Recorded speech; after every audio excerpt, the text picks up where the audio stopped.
Good afternoon. We're here representing a bunch of time zones. Welcome to everybody. I hope you get a great deal of information out of this training session. I know that there's a tremendous lifeguard shortage all over the country. It's absolutely critical more than ever that the lifeguards that we are now using don't let their guard down.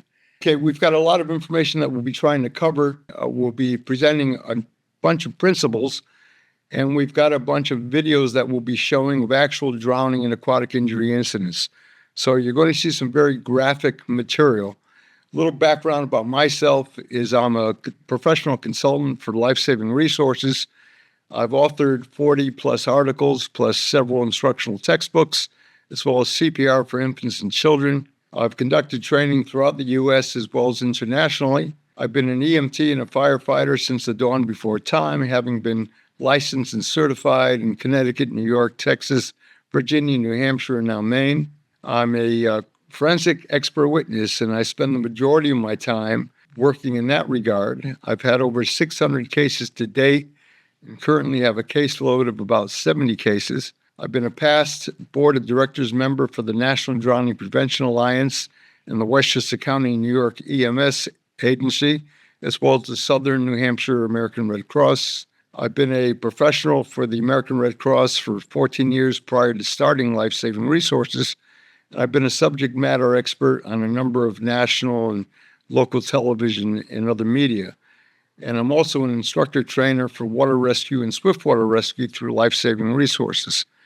Our website at lifesaving.com has a great deal of information, and I would encourage you to look at the resources section, which has a significant number of articles, drowning and aquatic injury case studies, and such. We're located in Kennebunkport, Maine, which is southern Maine. Our office is in the center there, and this is the lobster capital of the Northeast. So as far as introduction, again, this is going to be an extremely graphic video session.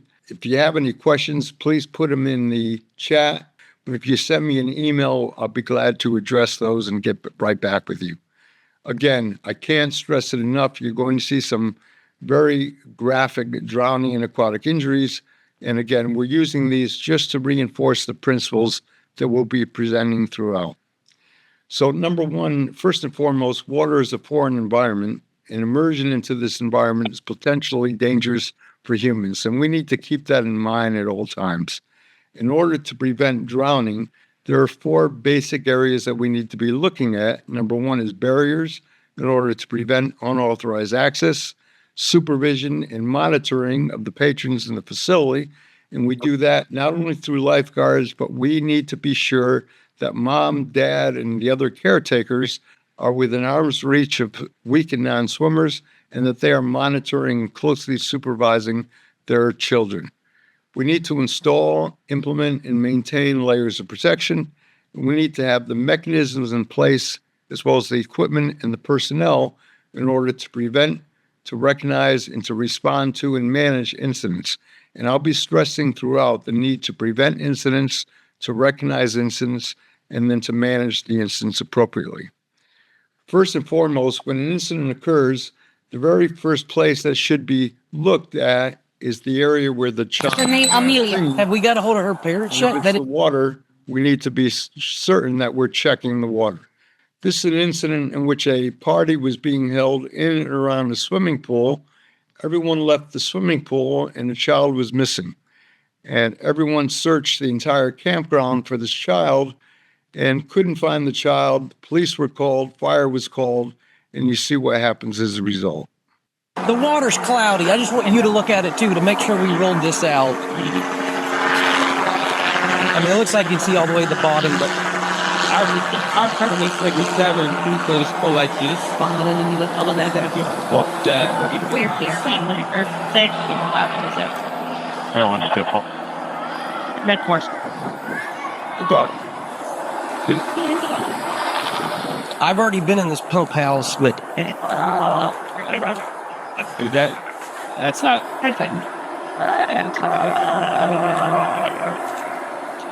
That's not right in there. I don't know. That will Do you see what I'm seeing? It looks... I thought that was the drain. You see what I'm saying? Something like that. Something like a silhouette down there. I mean, it's possible. I can't rule it out, but I'm not saying it is either. I don't know how worth it is to jump in. Sure, watch like each sprinting stamp. You gotta ask, but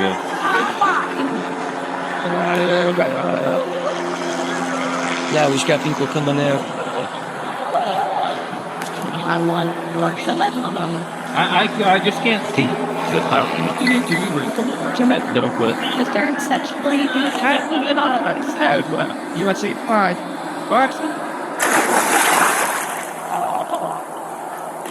I don't like that's the real. I'm pretty sure I have some paint something. Classic. Yes, sir.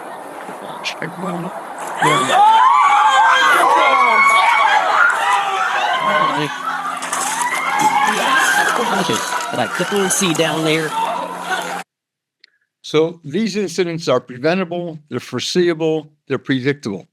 In terms of preventing an incident like this, we need to have qualified, not just certified, lifeguard personnel.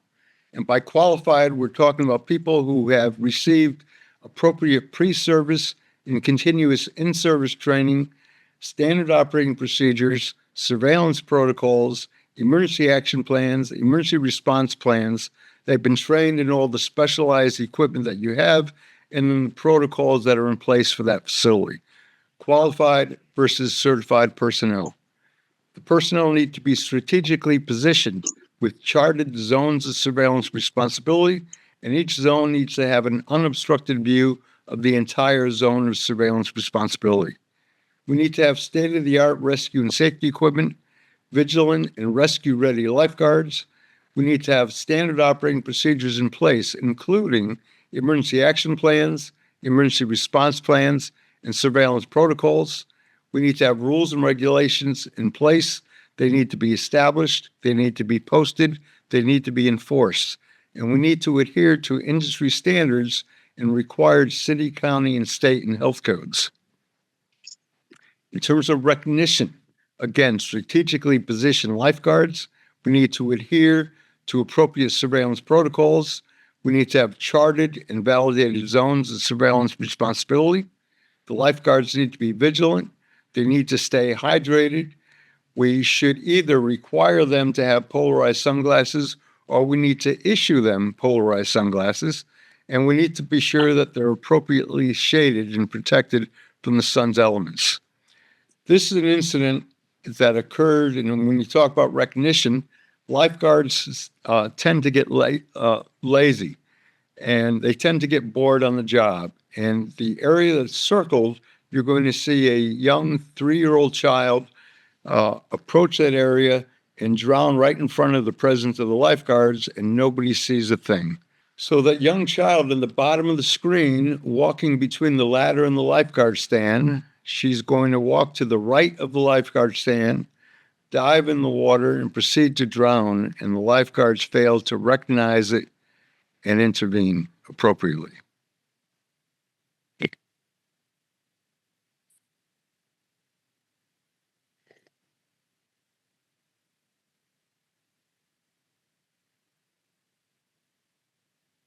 Clearly signs of distress, clearly signs of a drowning victim.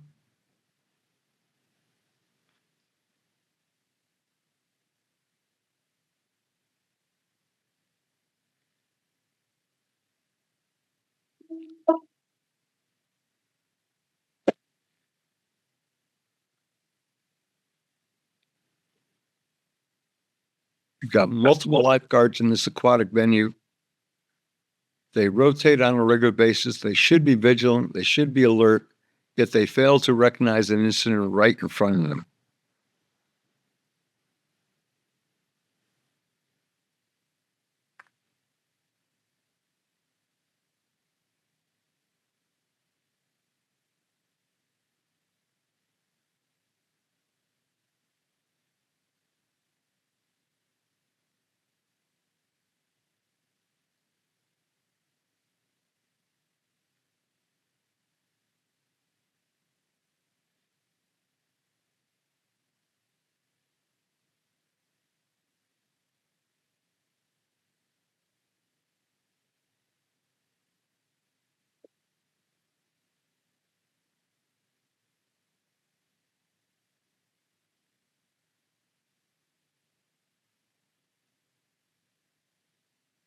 Child is removed by bystanders. The lifeguard still isn't out of her chair. And you're going to see this lifeguard begin to panic. That's not even the mother that has the child. It's a bystander. I have no idea where she's going. And you see one of the lifeguards take off after her.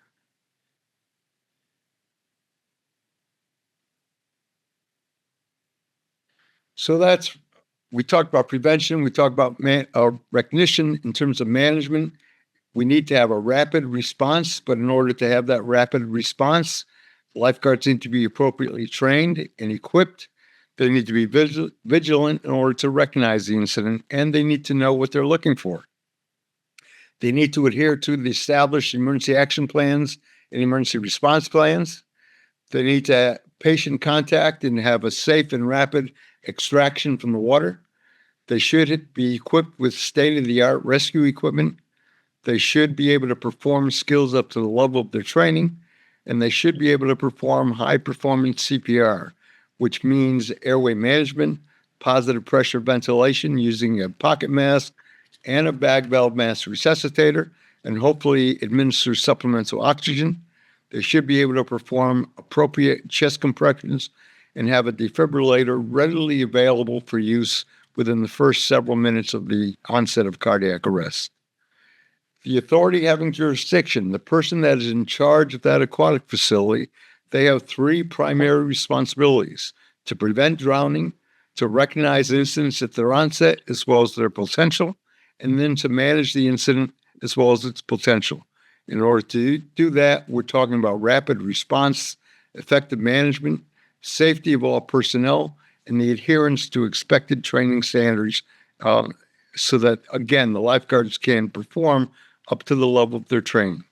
Now, I'm a firm believer in the rule of numbers that states the more people who come and use your beaches, your rivers, your pools, your lakes, your water parks, increases the probability of a significant incident. And each day that goes by without that incident brings you one day closer to when you know what is going to hit the fan. The rule of numbers. I'm also a firm believer in Murphy's Law. The first one being that anything that can go wrong will go wrong.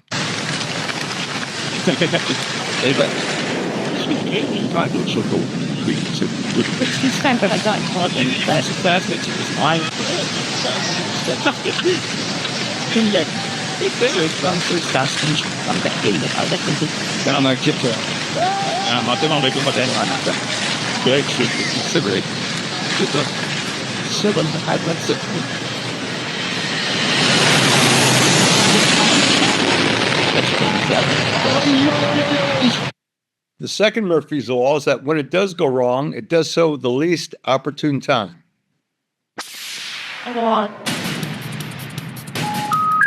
The number you have reached, 911, has been changed to a non-published number. The third Murphy's Law is that Mother Nature is a bitch. Regarde. Regarde, c'est pour toi, regarde. Regarde. Just ask. Good.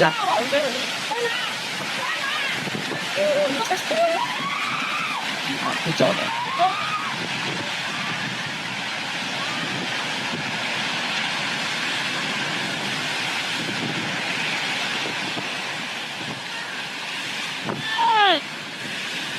Just one but all that. Sorry.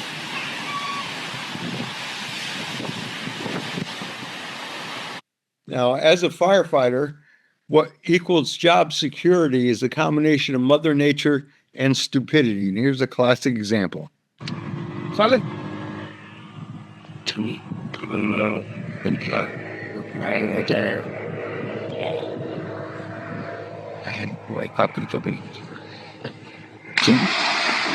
I wait. Now, the primary people who perform stupid things are generally males. Yeah. Oh, shit. Here you go, please. No. Oh, yeah. But women are guilty of that as well.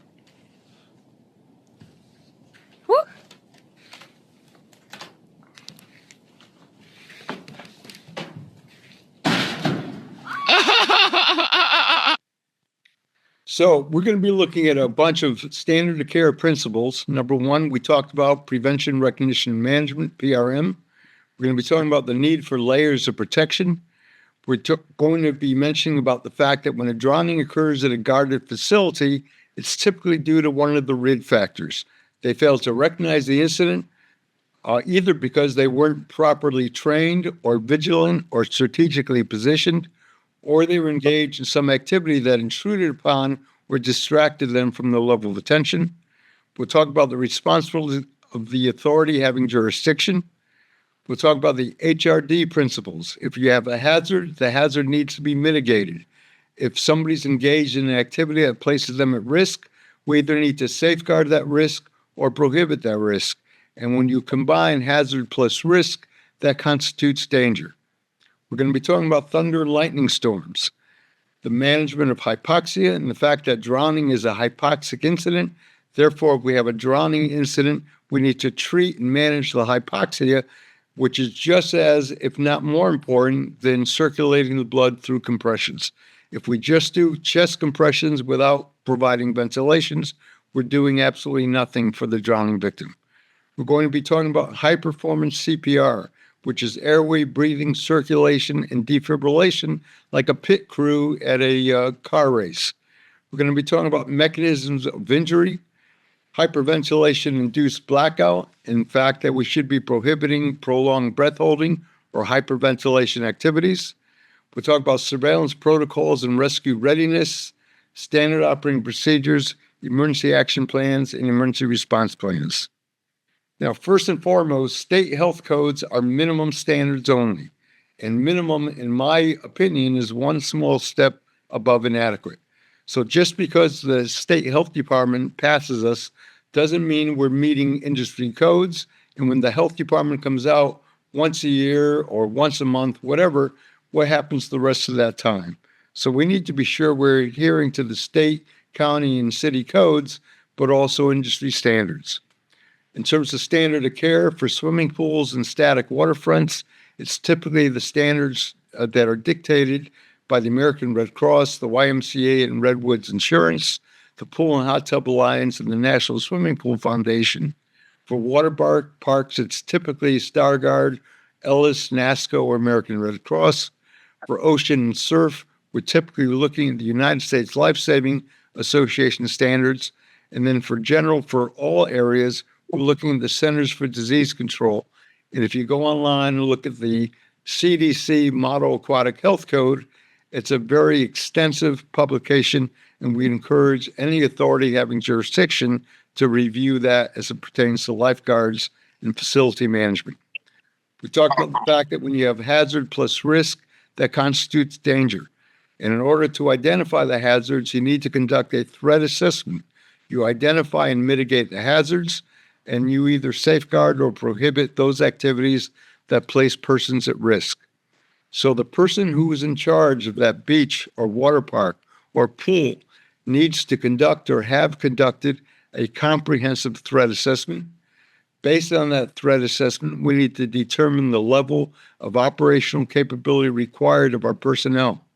If I know that the average time for EMS response to my facility is going to be 6 minutes or longer, then I better consider having the personnel trained and equipped to administer supplemental oxygen, as well as chest compressions and ventilations and AED use. We need to develop operational protocols, which would include standard operating procedures, emergency action plans, emergency response plans, surveillance protocols, and FUGs, facility use guidelines, which dictate that when a group comes to use our facility, they're going to provide appropriate supervision and accountability of all their personnel. And then lastly, we need to plan for the incident, train for the incident, and acquire the resources that are required to rapidly and effectively respond to and manage the incident. Here's a classic example where that wasn't done. This is in the city of Bayonne, New Jersey. There were 6 people in the pool. There were 2 lifeguards on the deck. There was another lifeguard in the office, and the facility manager was elsewhere. The police get a response, get a call for 2 drowning victims. CPR supposedly in progress. You're going to see when the officer arrives, CPR is not being performed. One lifeguard observed the incident. That lifeguard, rather than intervening, went down to alert the other lifeguard that there was a drowning in process. That other lifeguard came from the other end of the pool, dove into the diving well, and pulled out one child, and a bystander had to pull out the other child. Tragic, tragic incident. Advocate received 2 unconscious parties daughter. CPR in progress.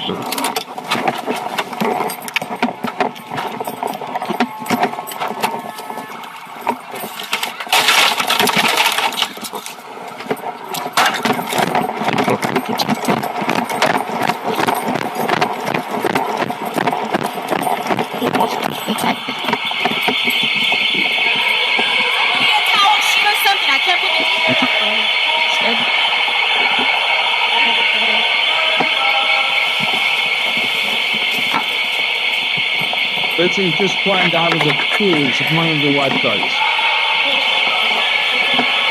No CPR is in progress.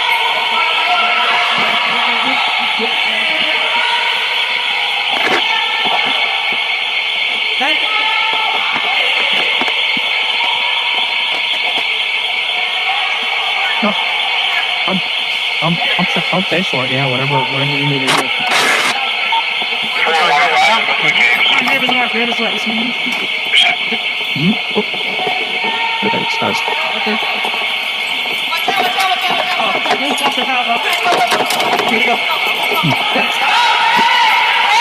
Sorry, I'm difficult.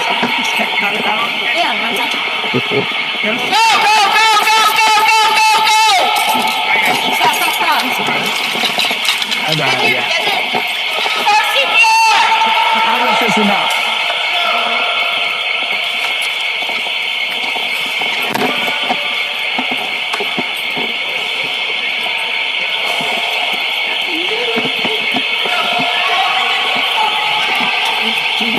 We're gonna do come over.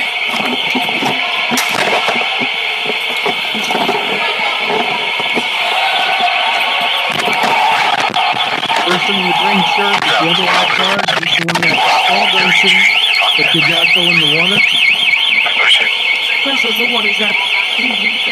Person with the black shirt is the aquatic supervisor. What's that? I believe you gave me his dinner. Have we shut this off? I just opened it. Oh, I would say. How many did you get? I'll be back. And what had happened was there's a ledge in the diving well. The 2 kids climbed out of the main pool, climbed over the island. The lifeguard in the green shirt saw them climbing over the island, got into the diving well. They one stepped off the ledge, the other went to save him. Both got in trouble, at which point the lifeguard in the green shirt went to the other end of the pool to alert the other lifeguard there was a problem. When an incident occurs, we need to know how to call the emergency dispatcher. Do we call 911? Do we dial 9 to get an outside line to dial 911? Do we call O for operator? So that information needs to be outlined and posted by the phone. And the exact address that you're calling from needs to be there as well, so that that information can be communicated to the dispatcher. So we need to inform them how to dial, provide the address, provide the name and phone number. Do not disconnect until EMS arrives or the dispatcher tells you that they have all the information they need. 911, what's your emergency? Yeah, my wife got attacked by a warthog real bad, and I need someone to come up with an ambulance and pick her up. Okay, sir. Can you give me your address? Yeah, we're at 1825 Eucalyptus Drive.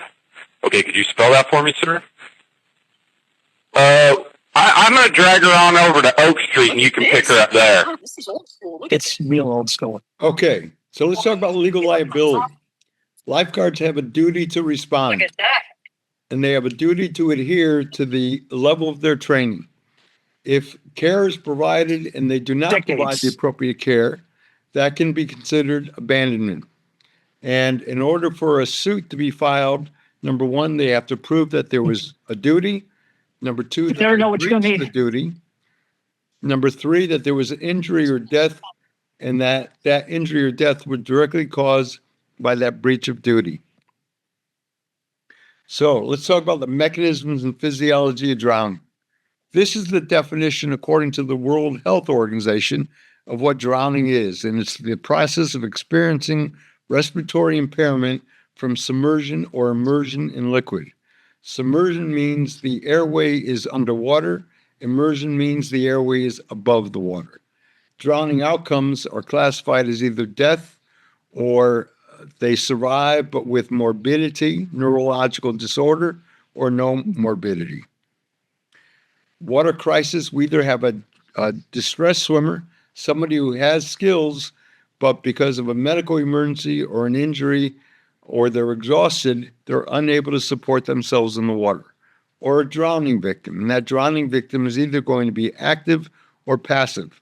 The reason why we need to know that is that before a lifeguard is deployed or a first responder to rescue a victim, they need to assess, is this a distressed swimmer, somebody who can assist in their own rescue, or a drowning victim, somebody who cannot assist in their own rescue. If I take a distressed swimmer and throw something to the victim or extend something to the victim, they have the ability to reach out and assist in their own rescue.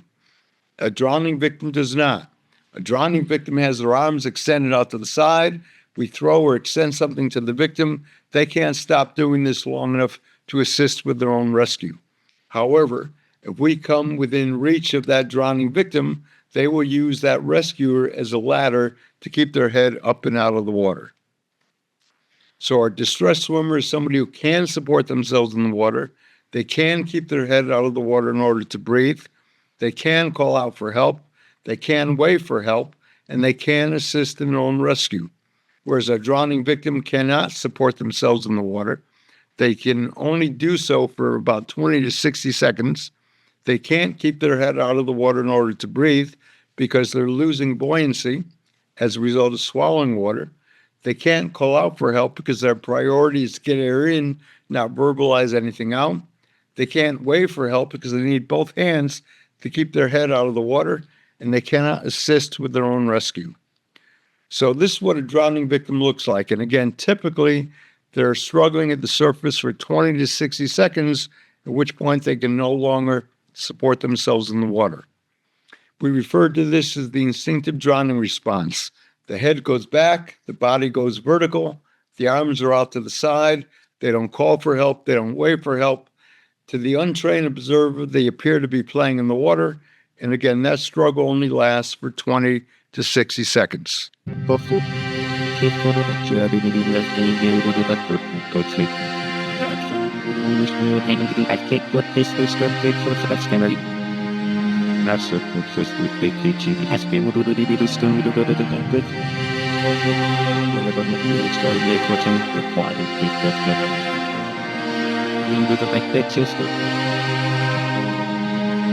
Just what we keep these like big cannon scared.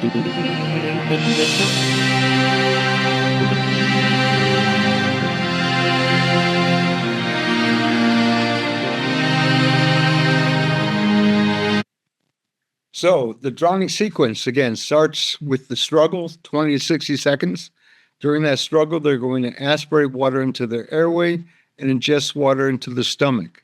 But as a result of the water entering the airway, they can experience what's referred to as a laryngeal spasm. It's a reflex spasm of the larynx that prevents water from going down, but it also prevents oxygen from entering the lungs. So as a result, the victim's becoming hypoxic, a lack of oxygen to the brain. That will lead to unconsciousness. As a result, the victim will be in respiratory arrest, and within several minutes, they will deteriorate into cardiac arrest. The reason why number 6 is in parentheses is that at some point, that laryngeal spasm will relax. The victim will then involuntarily gasp, and water will be drawn into the lungs. And if it's chlorinated water or polluted water or salt water, that's going to wreak havoc on the lining of the lungs, making resuscitation that much more difficult. So our survival impacting factors would be dry lungs. We have a better chance of resuscitating the victim if the lungs haven't been compromised versus water that's been aspirated into the lungs. The reflux of undigested food. Be aware that 90% of your drowning victims are going to vomit during the administration of CPR. So the reflux of undigested food is going to contribute to the difficulty in resuscitating that victim. The mammalian diving reflex. The colder the water, the younger the individual, the greater the chance that we have of surviving a prolonged submersion incident. And we're not going to have this during the summertime in most cases, but during the wintertime, we've had cases where people have been submerged in ice water and have survived a resuscitation incident after the victim has been submerged for up to an hour. Hypoxic blackout induced by hyperventilation. We should not be hyperventilating.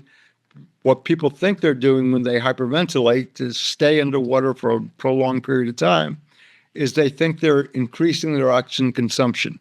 What they're actually doing is blowing off carbon dioxide. It's the carbon dioxide in the brain that tells you you need to breathe. But if I blow out all my carbon dioxide by hyperventilating, I no longer feel that urge. I think I can stay underwater for a long period of time, and as a result, I become hypoxic and I black out. And you're going to see a video of just that type of emergency. A medical emergency such as a stroke or heart attack or arrhythmia such as a long QT syndrome is going to contribute to our survival, whether or not we can survive that incident or not. Torsal reflex in cold water. When you hit the cold water, there's a tendency to gasp. And if you gasp and the cold water enters your airway, you're going to experience the laryngeal spasm. So in order to prevent torsal reflex, anytime we are entering cold water, should cover your mouth and nose so that when you do gasp, aspirating or sucking skin and not aspirating fluids. And then salt water versus fresh water, our resuscitation is going to be exactly the same, but physiologically, there are different things that occur between salt water and freshwater ingestion. So our resuscitation protocols, keep in mind that the drowning process doesn't stop until we restore oxygen to the brain. And we need to be sure that we're performing high-performance CPR, which includes airway management, positive pressure ventilation, using a pocket mask, and hopefully a BVM as soon as possible, as well as supplemental oxygen, chest compressions, and an AED. Our heart is an amazing organ. It works hard for us every second of every day, delivering blood and oxygen to every cell in our body. But when sudden cardiac arrest strikes, our heart suddenly and unexpectedly stops beating effectively and blood flow stops. Without any intervention, the brain, vital organs, and our heart will begin to die. Beginning CPR is the person's only chance of survival. Brain damage will start to set in within 4 minutes, and after 10 minutes, brain damage becomes irreversible. The power to save a life is truly in your hands. Performing CPR accomplishes 2 critical things. 1, compressions move oxygenated blood to the brain to keep the brain alive. And 2, compressions keep blood and oxygen moving to the heart muscle itself, so that it has the best chance of resuming a normal electrical rhythm after a shock is delivered. As you begin compressions, you are creating an artificial pump and doing the work of the heart manually. With each good, effective compression, you are building up pressure in the system, which will move blood around the heart and up to the brain. It does take time to get the blood moving with CPR, so it is very important to push hard and push fast to build the pressure up, which keeps blood going to the brain. Pushing down at least 2 inches allows for the heart to be squeezed and blood to move out. Pushing at a rate of 100 to 120 compressions per minute is necessary to keep blood pumping. Let's see what happens when we take our hands off the chest. Blood stops moving to the brain. It is for this reason that if you are taking your hands off the chest to deliver breaths or switching roles, it is critical to minimize time off the chest. Watch what happens when we don't push deep enough. blood does not reach the brain. The same is true if we do not push fast enough. Watch what happens when we push too fast. The heart does not have time to refill with blood, therefore not enough blood gets pumped out. Watch what happens when we don't allow the body to decompress and allow the chest to fully recoil. The heart does not have a chance to refill with blood, therefore no blood gets pumped out. So remember, the key purpose of delivering compressions is to keep oxygenated blood moving within the heart and up to the brain to keep the brain alive. And again, because drowning is a hypoxic event, the victim went into cardiac arrest because of the cessation of breathing. So the victim is hypoxic. The blood is not oxygenated. So to do compressions without ventilations doesn't accomplish a thing. So lifeguards should be trained to perform positive pressure ventilation using a pocket mask. We should get a BVM, a bag valve mask resuscitator, to the scene as soon as possible. The best way to deliver positive pressure ventilation with a BVM is to have one person sealing the mask, another person squeezing the bag. Be aware that if we're performing mouth-to-mask or mouth-to-mouth resuscitation, I'm taking in 21%, but I'm only delivering 16% oxygen. If I use a BVM, I'm taking in 21% oxygen and I'm delivering 21% oxygen, which is beneficial for a drowning victim. And if I can take my oxygen tank and hook that up to the BVM, and now I'm delivering 100% oxygen, the victim has a much better chance of surviving that resuscitation effort. So lifeguard personnel should carry a pocket mask with them at all times, and our facility needs to have appropriate sizes, infant, child, and adult BVMs readily available. I mentioned earlier that victims vomit during the administration of CPR. Therefore, we should have a manual suction device readily available, such as you see there in the upper right-hand corner, and it doesn't take a rocket scientist to use it. We simply look at the distance from the corner of the mouth to the earlobe, we place the catheter that far into the airway, and we suction for a maximum of 15 seconds. That's all it takes to suction a victim. Suction is an effective way to maintain a patent airway by clearing the airway of vomit or mucus. Begin by measuring the depth of tube insertion using the corner of the mouth to the ear. Sweep the mouth using a figure 8 motion for up to 15 seconds. And that's all there's to it. So in terms of our emergency resuscitation protocols, be aware that if somebody were to call 911 for a cardiac arrest, the dispatcher is probably going to give instructions on how to perform compression-only CPR. Again, compression-only CPR will not work with a drowning victim.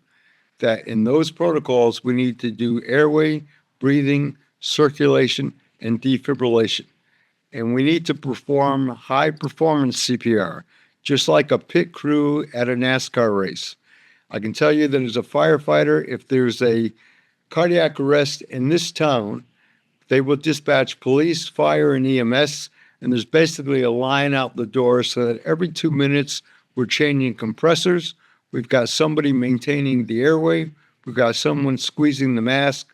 We've got somebody maintaining and using the AED. Absolutely critical for the benefit of the patient. It's absolutely critical that we perform high-performance CPR because we know that for every minute high-performance CPR is withheld, the chance for a good outcome diminishes by 7 to 10%. So it's absolutely critical that we get to that victim as soon as possible. And if the victim's been under water for 3 minutes, we've already lost a 21 to 30% chance of a good outcome. So our AED and BLS protocols, basic life support, should be airway, breathing, circulation, and defibrillation. And when we have the AED, the command should be, I'm clear. Be sure you're not touching the victim. You're clear. Everyone clear. And then we push to shock the patient. This just shows lifeguards in action during a training program. in which we set up the scenario and have the lifeguards actually perform the skills on the mannequin. And if we can get local fire and EMS to respond to assist in the training, it's beneficial for everyone.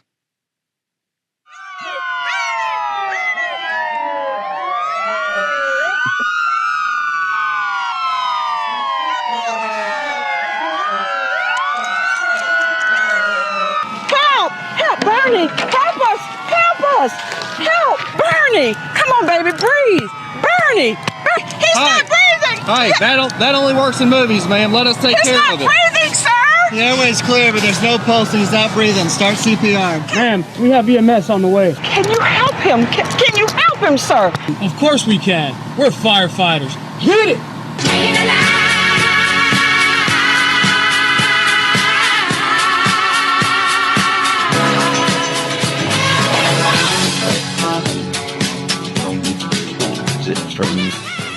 See, man, what you do is you place your hands right here on the sternum, and you begin compressions to the rate of 30 compressions to 2 ventilations. Just to the tune of staying alive. Yes, ma'am. That's the correct rate of compressions. Who knew?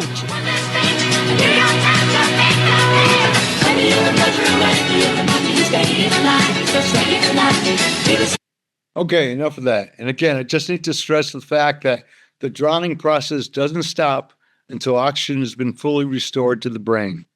Hopefully, you won't deal with one of these types of incidents, but again, we're going to show you numerous cases where the lifeguards failed to prevent the incident, they failed to recognize the potential for the incident, as well as the onset of the incident, and they failed to recognize and respond to and manage the incident appropriately.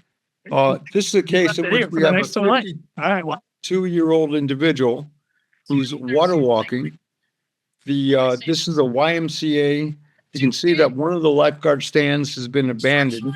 We've got windows in the deep end of the pool. What does that create? Glare. Also, unless swim lanes are being used and people are swimming laps, there should be a. I got the tiles all stood up and out of the way for now. 1 to 2 feet on the shallow It's like side. packing a. Again, please mute your mic. So we have our 52-year-old gentleman, and he's water walking, but as soon as he crosses over that line, we're in trouble.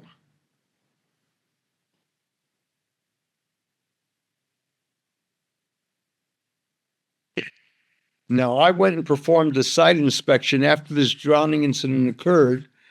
There's an emergency telephone right behind that lifeguard stand. The pool was closed at the time, but there was so much inherent noise within the facility that when I tested the phone, the 911 operator couldn't hear me and I couldn't hear her. So that's something that should have been identified during the threat assessment, which was never appropriately completed. We're at 51 seconds into the incident. The victim can no longer support himself at the surface. We mentioned earlier that the drowning victim is going to struggle for 20 to 60 seconds, at which point he can no longer support himself at the surface. Our victim is still conscious and desperately trying to get his head to the surface, and he cannot. We're now 1 minute and 18 seconds into it. We've got all kinds of activity going on, and nobody recognizes the victim at the bottom of the pool.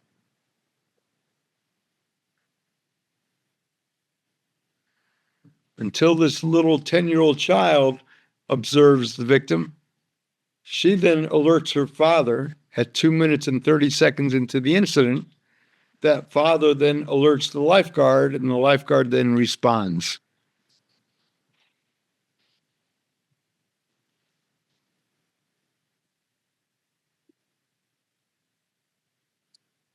Now, at this YMCA, like at many of them, there's an emergency alert button on the walls, and you can see the lifeguard, once she recognizes the problem, she goes back and hits the emergency alert button, which then sounds an alarm throughout the facility, and all the staff come running.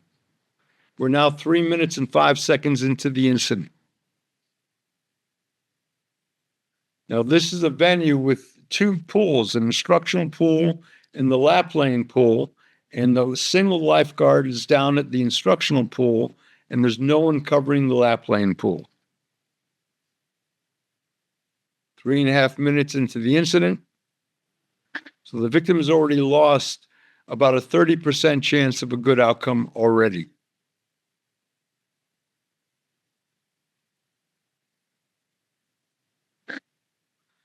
I'm just going to speed this up a little bit. There comes Dad.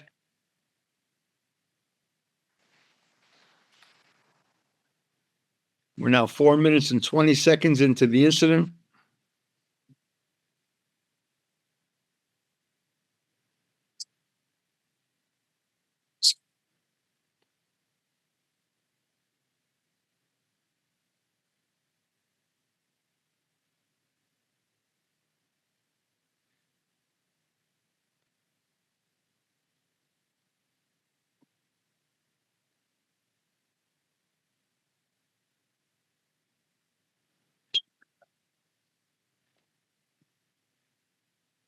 We're now 30 seconds into the entry into the water. And the lifeguards don't even have a mechanism by which to rapidly extricate him and remove him from the water.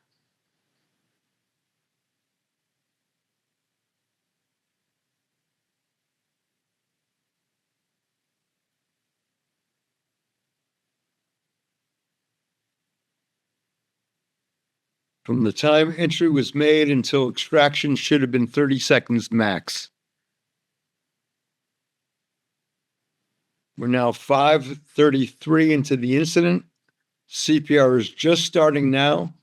The AED, however, is down the hallway at the main lobby, so somebody has to go run and get that. So we've already lost a 50 to 60% chance of a good outcome by the time the AED arrives on the scene. Tragic incident. This is an incident in which this individual is swimming laps at a fitness center. That's crazy. There are two pools at this fitness center. The recreational pool has lifeguards. The lap lane pool does not. And for some reason, they think that there's a threat at the other pool, but not a threat at this pool. This gentleman is swimming laps. He goes up and back, up and back. And now he experiences a medical emergency.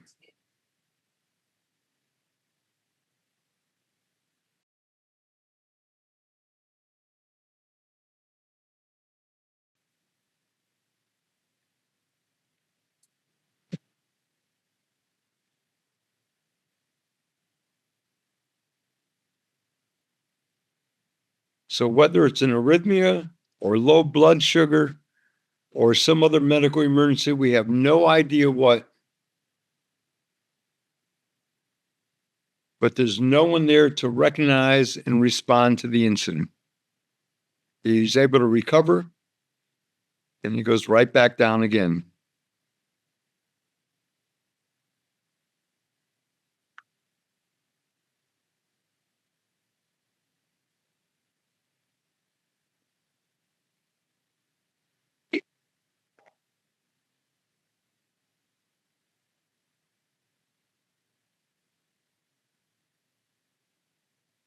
And he will eventually submerge. We're at 1 minute and 40 seconds, at which point he's totally unresponsive.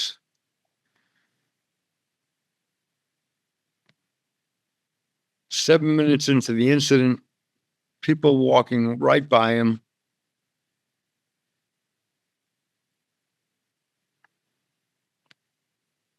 And finally, at about 20 minutes into the incident, a civilian goes to dive into the pool, sees the problem.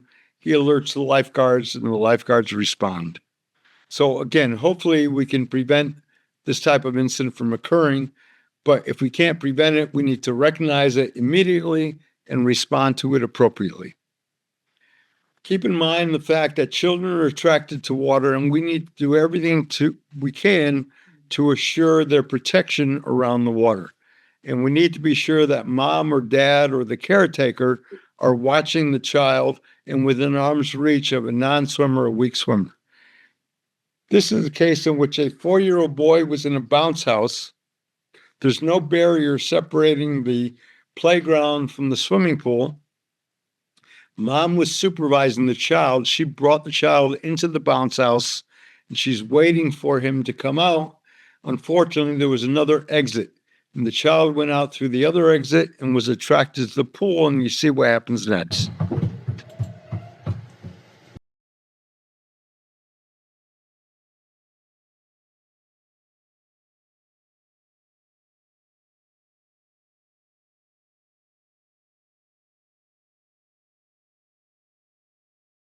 And what we found is that when drowning victims are in the process of struggling, their struggling process actually makes them go further from safety. As you saw with our 52-year-old man, as you can see here, and as you see in other cases that we're going to display.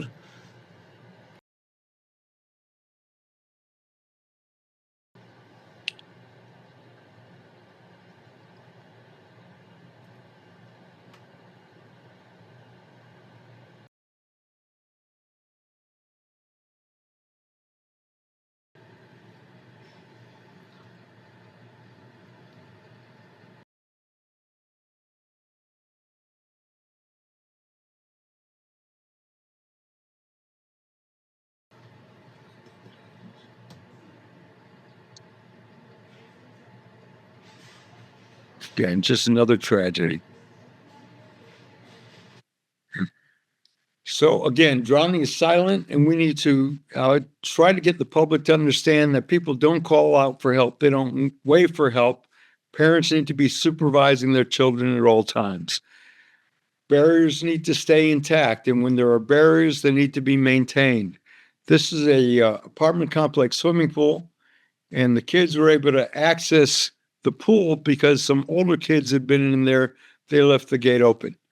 And you can see this young child, 5 years old, steps down into the shallow end of the pool, which is deep for this child. And you're going to see his ability to turn back towards safety, but as he struggles, he goes deeper and deeper into the water.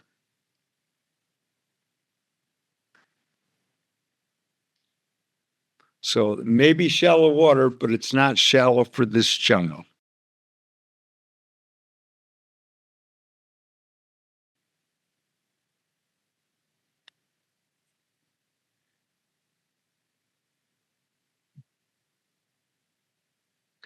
This is another case in which insufficient barriers were unable to keep these children out. And the fence had been padlocked, but it had about a 10-inch opening. These kids were able to get through. We had a single drowning, but it almost became a double drowning.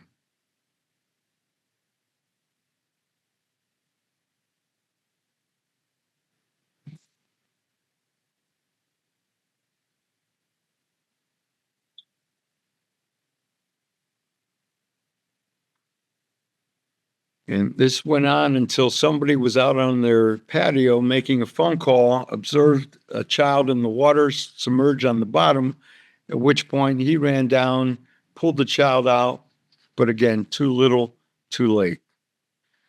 And we're lucky we didn't have a double drowning when this second child attempted to help the first child.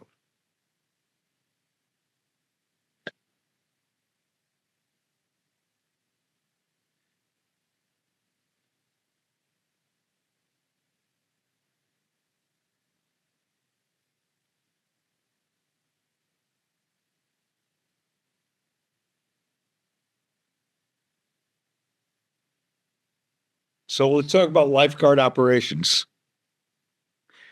The USLA, United States Lifesaving Association, advocates swimming near a lifeguard. And regardless of whether or not lifeguards are required, having lifeguards who are vigilantly operating and strategically positioned and qualified is going to reduce the number of drownings. One of the roles of the lifeguard is to be sure that parents are in fact supervising their own children. The lifeguard isn't the babysitter, but the lifeguard needs to be sure that the facility is safe and that parents or caregivers are within arm's reach of young children at all times. We're advocating phones down, eyes up. And again, lifeguards are not babysitters, but they need to be sure that the children at the pool, at the beach, whatever, are appropriately supervised at all times. And as far as swim aids, if things inflate, they can also deflate. The only safe buoyancy devices would be a U.S. Coast Guard personal flotation device, life jacket. And there are some beaches that prohibit the use of life jackets. I'm actually against that policy. Life jackets can be used. If mom or dad brings 3 kids to the pool that are 3 different ages, at 3 different swimming abilities, there's no way that mom and dad can adequately and effectively supervise all No, 3 I'm just kids. trying to figure out why that's So rusted. life Isn't that jackets aluminum? are strongly recommended. So the components of a water rescue include recognizing and responding to the aluminum? incident, contact and control the victim, and then signal and save that victim as soon as possible. The position of the USLA on lifeguards. That's the is thing. that Some of the lifeguards foreign assigned to metals that get supervise shipped over, an aquatic they're area not of. should That's not why be they're so much subject to cheaper, is because any they're not duties of the that same would grade. distract or intrude Yeah. upon their attention for proper Well, observation. they're good for Specifically, what they're lifeguards assigned to water supposed to be surveillance for, should yeah. not be assigned to any duties other than public safety. And I cannot stress that enough. If lifeguards are responsible for picking up trash and things like that, that should not interfere with their public safety responsibilities. And if a lifeguard can't observe and recognize a problem, obviously he can't intervene and rescue in a timely manner. So surveillance is absolutely critical. And there need to be established surveillance protocols for the lifeguards to be adhering to. And as an aquatic supervisor or instructor, you need to be sure that those lifeguards are in fact adhering to those surveillance protocols. We advocate the 30-second rule in that whatever your zone of surveillance responsibility is, you need to be able to scan from one extreme to the other and back within a total of 30 seconds. The American Red Cross has a 30-second rule in which they advocate that the lifeguard must be able to recognize and intervene within 30 seconds. Starguard and Ellis and the Pool and Hot Tub Alliance. Is this the bathroom stuff? That is. You have 10 seconds by which to recognize I'm going to mark it and put it up there. and 20 seconds by which to intervene. The YMCA of the USA advocates the 10 by 10 rule. You have 10 seconds by which to recognize the incident and 10 seconds by which to respond. And the Centers for Disease Control advocates that the lifeguard's zone of responsibility. The lifeguard needs to be able to get to the furthest point within his or her zone within a total of 20 seconds. So again, we need to validate our zones. We need to be sure that lifeguards are strategically positioned, vigilant, and rescue ready at all times. So we talked about prevention. These are the things that we need to do in order to prevent the incident from occurring. Qualified, not just certified lifeguards.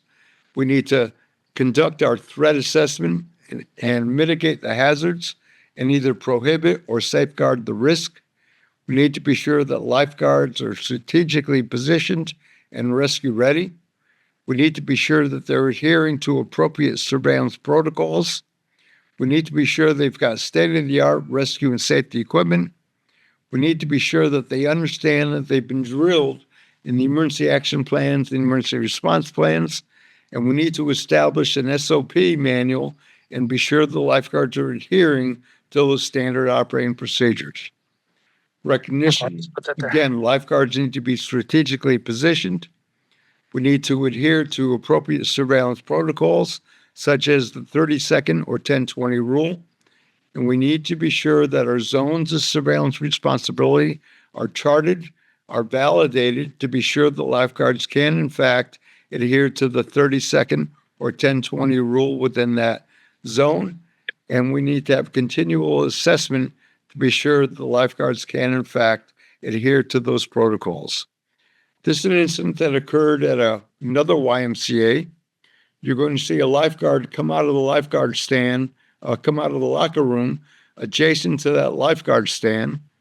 It's going to dive into the water, and because of the lifeguard was not appropriately positioned, Yeah, we had late. that lifeguard failed to observe the victim's distress. He just dove in, and the lifeguard is standing to the left of that lifeguard stand, so he has an obstructed view of his zone of surveillance responsibility. And there's all kinds of activity going on, and nobody observes the child in distress on the bottom of the pool. We're 1 minute into the incident.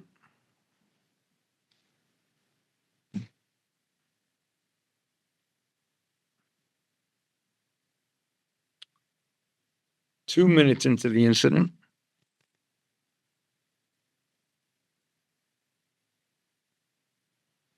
All kinds of activity going on right over the body of the child.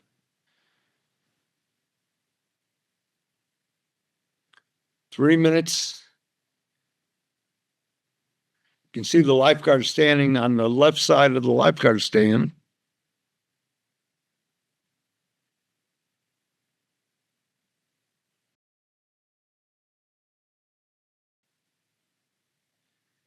Four minutes into the incident.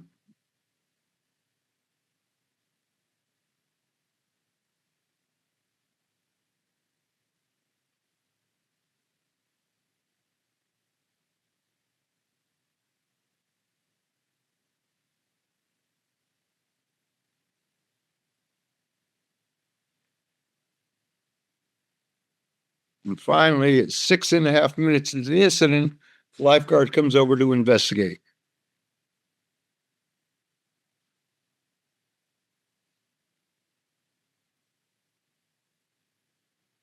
Really? I lied. He's still not there. There he goes. 7.5 minutes into the incident. Meanwhile, we have another lifeguard coming over down by the diving boards, and he does absolutely nothing.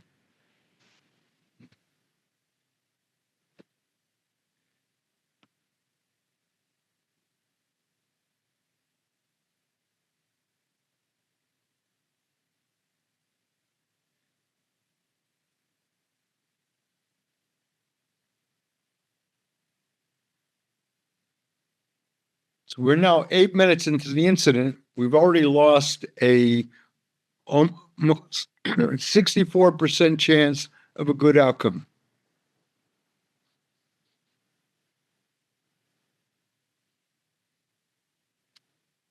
And the only thing that other lifeguard did was to push the panic button and assist in extricating the victim, in which they're still having trouble getting him out of the water. So the distress was recognized at 7.5 minutes. We're at 8.5 minutes before CPR has even started.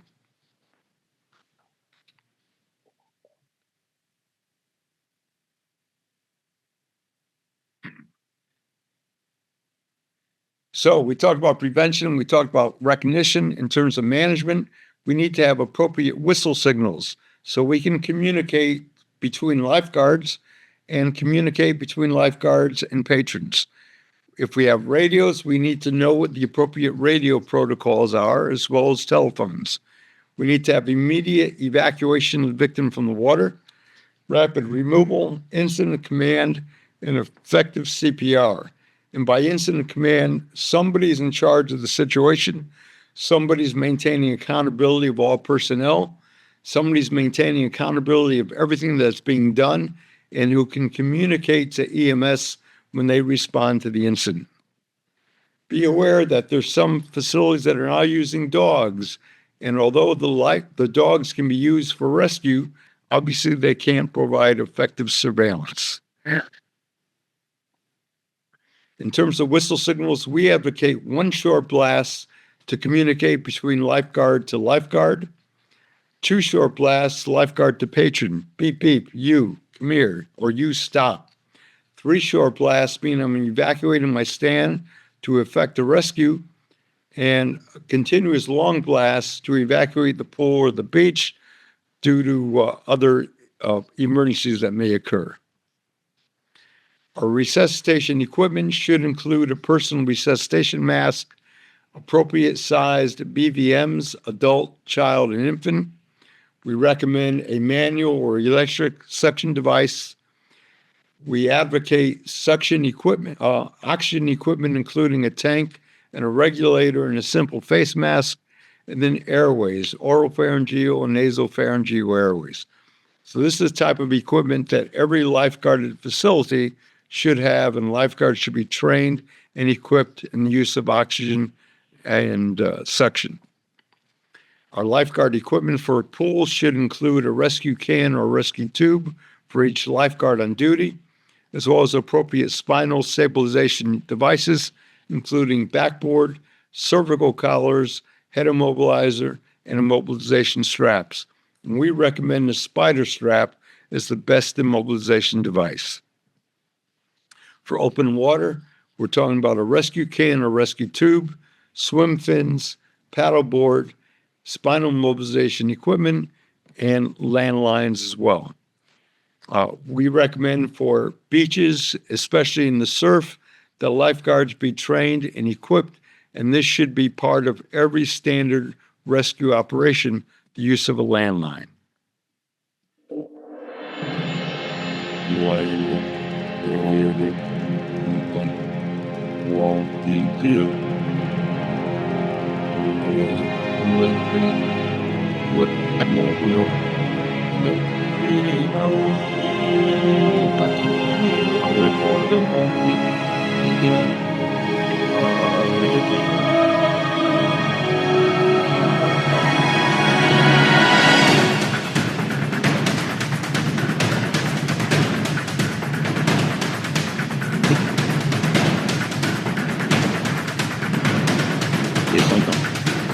Take landline, you're keeping the line high, to drag line to one. Yep, just yep. You got them.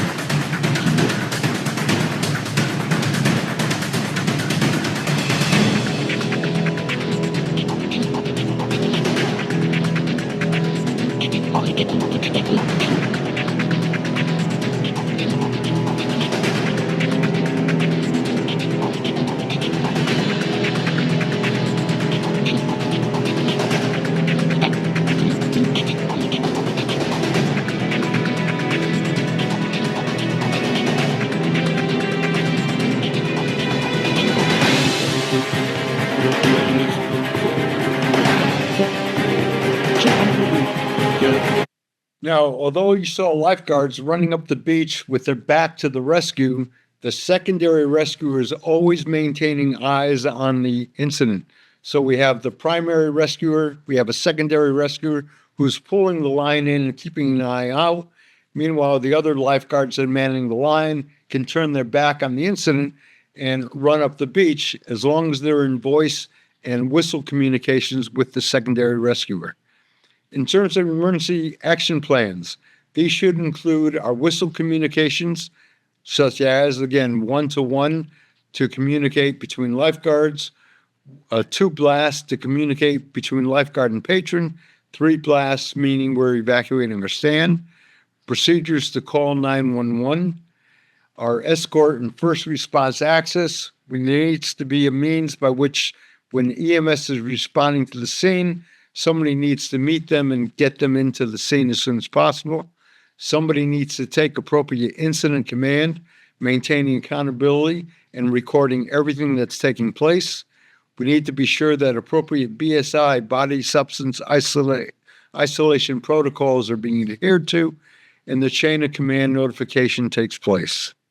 Our emergency response plans should include everything from thunder and lightning, medical emergencies, missing bather, missing person, which are 2 different things, suspected spinal injury, hazardous materials, active shooters. These are the type of emergency response plans we need to have in place. In terms of hyperventilation-induced blackout, again, people assume that by hyperventilating, you're increasing your oxygen consumption. And what you're doing is blowing off your carbon dioxide. Your urge to breathe is diminished, as you're about to see here. This is a 24-year-old woman at the far end of the pool. There are 4 lifeguard stands in this pool. Only 3 of them are occupied. this 24-year-old woman decides she's going to swim the entire length of the pool underwater. And she's asking the lifeguard in the stand just above her how long the pool is. And there's discussions about that, and the lifeguard is fully knowledgeable that she's about to attempt to swim the whole length of the pool. Now, if you look at that lifeguard stand, we'll call that north. The south stand is vacant. The east stand has a lifeguard in it, and the west stand has a lifeguard in it. That lifeguard from the west stand is now walking up to the north stand, and he's going to relieve that lifeguard. That lifeguard then goes to the east stand, and that east stand lifeguard then rotates all the way to the west stand. The reason I'm mentioning that is that the female is going to deploy and swim underwater as the lifeguard's in the middle of that rotation. And as you notice, the lifeguards are no longer even paying attention to anybody in the water. They're talking to one another. They've got their backs to the water, and there she goes.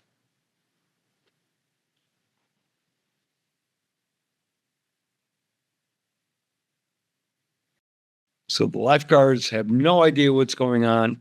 The female lifeguard who just got out of the north stand, as you can see in the small block, has no idea what's going on. She's going to rotate to the east stand. The east stand lifeguard is going to walk right by the unconscious victim and doesn't even see what's going on.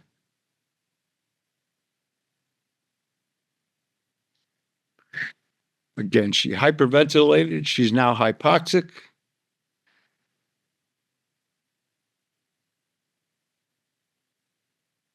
And down she goes.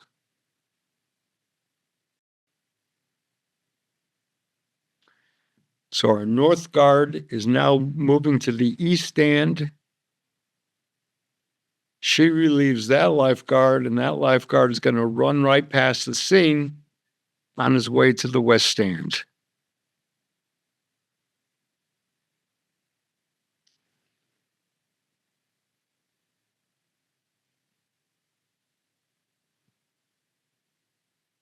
There he goes, walks right by her.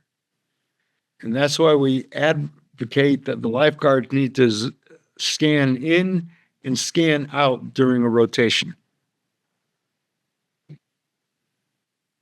So we're 1.5 minutes into the incident. There's all kinds of activity going on. Meanwhile, you've got an unconscious victim on the shallow end of the pool, and nobody sees anything.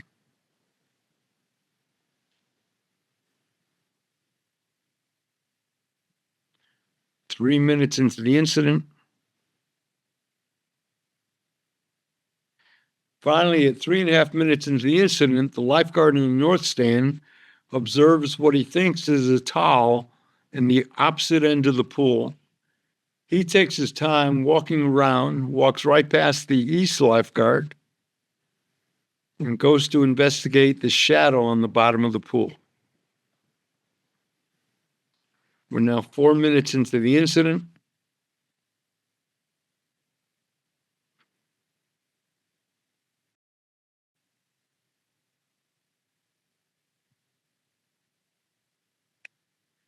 Talked about the need for emergency action plans and emergency response plans.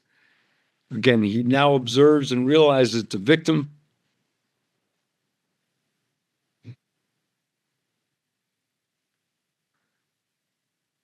And even though we had 2 other lifeguards in this facility, no one assists in the incident. Our lifeguard from the west stand now goes running to call 911 and to call security. Going to see some bystanders come to assist the lifeguard in performance of CPR, but none of the other lifeguards assist. We're 5 minutes into the incident before CPR has even started.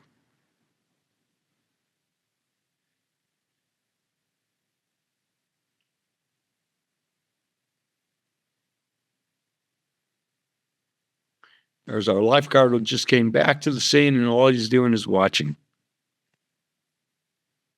That's a bystander performing CPR, chest compressions.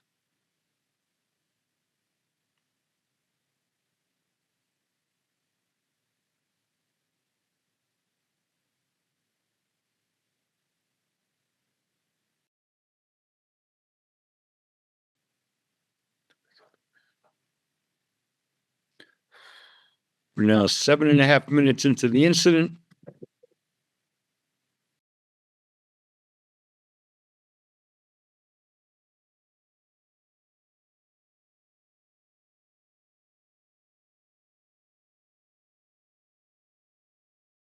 Finally, at 8 minutes into the incident, we finally get security who arrives on the scene with the defibrillator.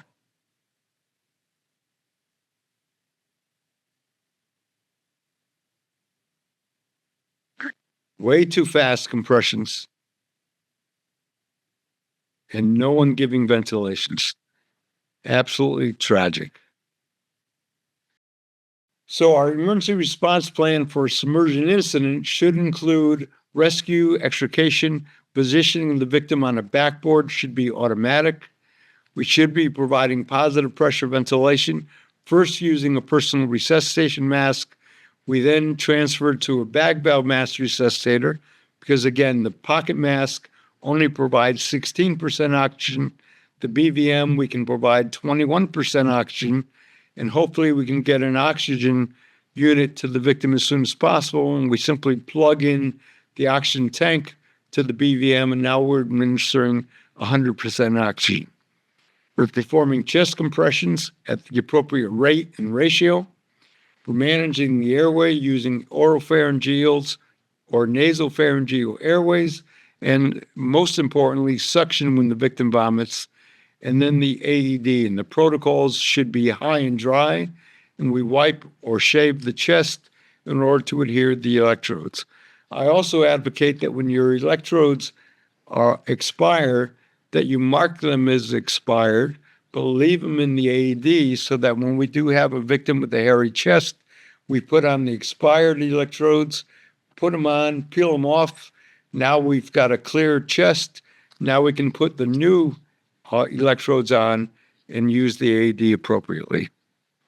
Our incident command, again, it's absolutely critical that somebody maintains incident command at all times to be sure that the CPR is being performed properly, that we've sent somebody out to escort the emergency services in, that 911 was appropriately called, and that we're maintaining accountability, BSI precautions, and so forth. Mentioned earlier that lifeguards can't rescue what they can't see, and one of the things that are going to help them for an outside pool would be polarized sunglasses.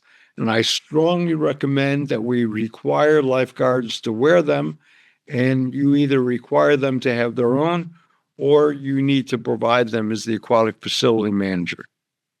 Lifeguards need to be rotated on a regular basis to keep them rescue ready and vigilant in their positions, and that during the rotation, they should never lose sight of anything going on within their zone.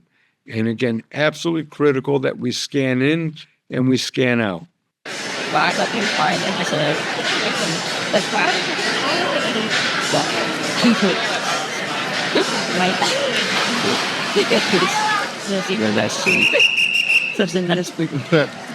Ladies and gentlemen, the pool will be closed for 5 minutes.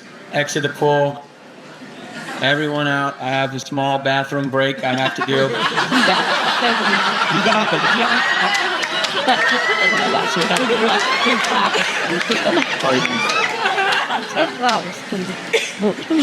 Pool open in 5 minutes. Thank you.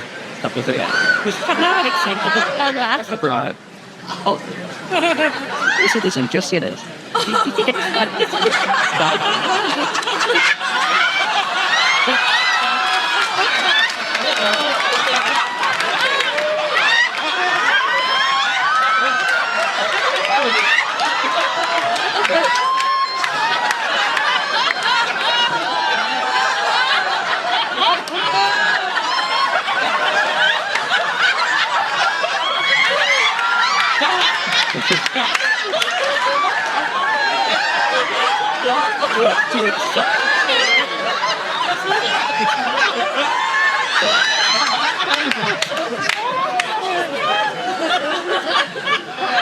All right, ladies and gentlemen, the pool is now open. Okay, let's talk about open water facilities. Rip currents are the major significant incidents that we need to be concerned ourselves with. In a surf beach, about 80% of lifeguard interventions are due as a result of rip currents. So lifeguards need to be aware. If you see a rip current, they should be marked appropriately. We need to be sure that the appropriate beach warning flags have been posted. And need to be sure that the public understands what those flags are. In terms of a rip current, waves come in, the water needs to go back out to sea. And when it cuts a channel through a sandbar, that creates a rip current. They're a lot easier to be seen from an elevated position than a low position. But again, the water comes in with incoming waves. The water needs to go back out to the ocean. It cuts a channel through a sandbar, and that's typically what causes our rip current. Again, we need to have the appropriate flags posted, but there needs to be a guideline somewhere so the patrons understand what the flags mean. If someone is caught in a rip current, the means by which you escape is to swim parallel with shore to get out of that channel, and then you can float back in or swim back in. At the same time, lifeguard personnel, if they're going to rescue somebody in a current, rather than running diagonally through the waves to get to the victim, you should run down the beach, put yourself in the rip current in order to get out to the victim quickly. Yesterday, we were supposed to have a rapid intervention for surf rescue training program for first responders. We canceled it because the weather was miserable, and we've postponed it for 2 weeks. But we are actually training first responders, lifeguards, police officers, harbor masters, and so forth, how to perform rapid rescues in a surf condition, which is our rapid intervention course for surf rescue. And all we do is we educate them on how to perform a rescue with life jackets or with buoys on a tethered line. But again, 80% of lifeguard interventions at a beach are due to rip currents. So we need to be prepared to deal with them. If you have a submerged victim, just be aware there's some new technology out there, namely the Aquatic, to help us find a submerged victim. In order to save lives, time matters. VodaSafe believes the Aquatic will do for waterfront rescue what the AED or the portable defibrillator did for CPR. The Aquatic is a revolutionary product for the water rescue industry in that no handheld device has had such capability of finding people underwater. I started the company after a career in engineering and lifeguarding. I know what it's like firsthand to be in a rescue situation and feel helpless, and that just shouldn't happen. We have the means to build technology that can help. The only method they have right now is to grab a pair of goggles and jump in the water and try to dive in a grid-like pattern and hope that as they swim around, they're going to bump into this kid. And that's why most children drown 20 feet from the shoreline. You just can't see them. Every second counts. The Aquatic allows you to enter the water and actually see through it. So it projects from the shoreline outwards, and you can scan a 50-meter area within less than a minute. We've developed a very smart algorithm using some elements of AI and a large data set to basically train the Aquatic to differentiate between people and other objects. So you get the idea, and I would strongly recommend that you consider using something like this if you're guarding in an open water area. Last thing before our break, let's talk about lightning safety. I can tell you that I have been in several close call incidents, which is the reason why I'm losing my hair, because I've been singed twice. I'm not looking forward to number 3. My first time, I was on an elevated island surrounded by water, taking a swiftwater rescue course, and I saw the storm coming in. The instructor kept talking. Finally, it got too close. I threw my aluminum paddle down next to my aluminum canoe, and I started walking away from the tree that I was standing under. And as I did, the tree took a hit. I got thrown. My hair got singed. I wasn't injured, but that was my first close call. My second call, I was running a Red Cross aquatic school in New York. The storm came in. We evacuated everyone into shelter. As I went into my cabin, the cabin took a direct hit. Flames came through the light fixture, and my hair got singed. Again, that's my excuse why I'm losing my hair. but I need to stress that the first sounding of thunder or sighting of lightning, we need to evacuate everybody out of the water and into shelter. You're about to see a lightning strike, and these several people get struck.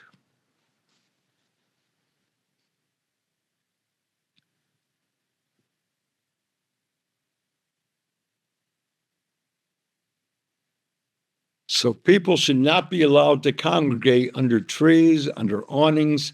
We need to get them inside. Showers should not be used. We need to advocate that even cell phones or landline phones shouldn't be used if possible. But again, we need to advocate that when thunder roars, go indoors. At 11 o'clock, I'm Sade Better-Noir. And I'm David Navarro in for Bill. And that lightning strike happened in Ocean County. Eyewitness News reporter Josh Einiger spoke with someone who was there in South Seaside Park and felt it happen. This evening, twilight enveloped a usually peaceful stretch of sand, where earlier calamity struck with a single, sudden bolt. I guess the guy upstairs will have an answer, but nobody will ever find out that answer. No one will ever know why lightning struck on the beach here in South Seaside Park, as families enjoyed the end of a late summer afternoon, with only a faint rumble of thunder in the distance and not a single sign of the danger that approached. It was still nice out, so it was just like it came out of nowhere. We're having a beer, and next thing you know, there was like a bomb struck you. It just shot across our heads. I got knocked off my chair and on the ground. The lifeguard screamed, "Run!" And everybody just started running off the beach. Running for their lives, beachgoers left their belongings behind as the lifeguards realized one of their own was down in the sand. And the lifeguard was surrounded. About 8 police cars came down the street. They surrounded the boy, and they were doing the best they could. But it wasn't enough. By the time they made it to the hospital, there was nothing for doctors to do. It's terrible. It's terrible. It's just a horrible thing to witness. It was pretty devastating. And it's just a tragedy second to none. In fact, 3 other lifeguards and 4 beachgoers also sustained injuries after this single lightning bolt, but fortunately none of those injuries was serious. Meanwhile, Berkeley Township has now closed its ocean beaches through Thursday as lifeguards. So what we advocate is the first sounding of thunder or the first sighting of lightning, you need to clear and evacuate the facility. That includes the lifeguard staff. And patron and staff should not return until 15 to 30 minutes after the last sounding of thunder or sighting of lightning, and that's only if the sky is no longer dark and threatening. So again, we advocate that when thunder roars, go indoors and don't return until the sky is no longer dark and threatening, at least 15 to 30 minutes later. We're going to be talking about spinal injury management now, and we've got a couple of videos that will include of tragic incidents that have occurred. Again, if you have any questions about anything that we've covered, anything dealing with lifeguard operations, facility management, don't hesitate to email me. My contact information will be at the end, and we'll be glad to respond back. So in terms of spinal injury management, what's absolutely critical is that we attempt to recognize the mechanism of injury, as well as what may have caused the injury, as well as the potential for injury. We need to assume that spinal cord injury exists based on the mechanism of injury. And if the mechanism was sufficient to cause the spinal injury, we need to assume that injury exists and treat the victim accordingly. That would include C-spine control, cervical spine control, and full body immobilization before we remove the victim. We need to minimize any bending, twisting during the extrication, and we need to be sure we've got appropriate equipment and equipment protocols to include a rigid backboard, an appropriate head immobilizer, an effective strapping system, and as I mentioned, we advocate the spider strap, and we strongly recommend that lifeguards be trained in the use of a rigid cervical collar and how to size and apply that collar. That's probably the most important thing that we can do for a suspected spinal injury victim is to immobilize the cervical spine. This is a tragic incident that occurred, and we've got multiple lifeguards on duty. We've got very few people in the water. And we're going to have a 15-year-old teenager who dives into the pool, and the lifeguard fails to recognize the distress. So we've got a lifeguard in the stand. We've got another lifeguard in the northern stand. Very few people in the water. So he's going to run on the deck on the left side, adjacent to that ladder where several patrons are in the water right there. He's going to dive in about 10 seconds.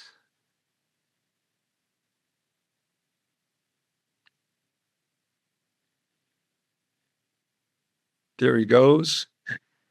It doesn't look to me like it was a deep dive. I don't believe he hit the bottom, but I think the jarring of the dive is what injured him. And the lifeguard is within line of sight, or the victim is in line of sight of the lifeguard. Lifeguard fails to recognize the distress of him trying to get his head above the water in order to breathe.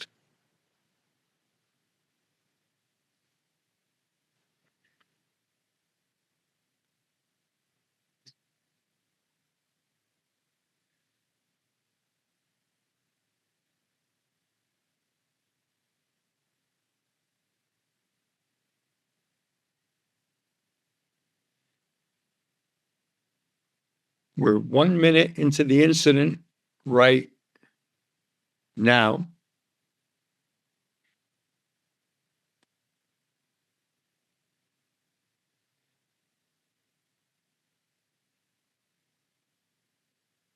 Now, one of his friends is going to enter the water and supports him in the water, and the lifeguard still doesn't recognize anything going on. And he's just floating the child around. That man goes up to the lifeguard and he says to the lifeguard, "I think you ought to go check on that child."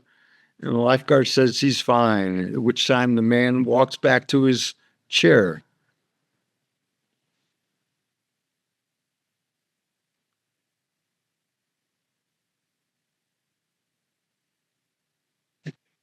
So the lifeguard finally gets out of her stand at 6 minutes into the incident, after bystanders have already removed the child from the water.